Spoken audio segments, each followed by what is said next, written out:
হঠাৎ করে রাত্রেবেলায় অনেক নুডলস খাইতে মন চাচ্ছে, তাই আমরা সকলে একসঙ্গে রান্না করলাম। তো আসসালামু আলাইকুম, হ্যালো ব্রেন, সকলে কেমন আছেন? আশা করছি সকলে অনেক অনেক ভালো আছেন।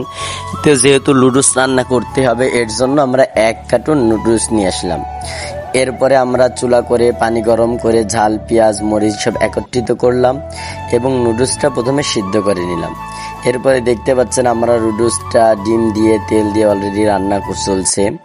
তা আসলে তো আমরা খুব দক্ষ মানুষ না, এরপরে নুডলস রান্না করছি যেহেতু মাদ্রাসার সকল ছাত্ররা একসঙ্গে খাবো, আর মাদ্রাসার ছাত্রদের খাওয়ানোটা একটা সবের বিষয়, দ্বিতীয়ত এটা আনন্দের বিষয়, তারা খুশি হবে, এই কারণে তাদের মনটা আরও ভালো হবে। এর জন্য আমরা সকলে একত্রিত হয়ে নুডলসটা রান্না করলাম। তবে খাওয়া শেষে অনেকে বলছে আলহামদুলিল্লাহ নুডলসটি অনেক সুন্দর হয়েছে। তাই আপনারা বলবেন নুডলসটি দেখতে কেমন লাগছে। যদি ভালো লাগে লাইক কমেন্ট করবেন, ইনশাল্লাহ আপনাদেরকে দাওয়াত দেওয়া হবে। ভালো থাকবেন, আল্লাহ হাফেজ, দোয়া করবেন। আর কে কে দাওয়াত খাইতেছেন কমেন্ট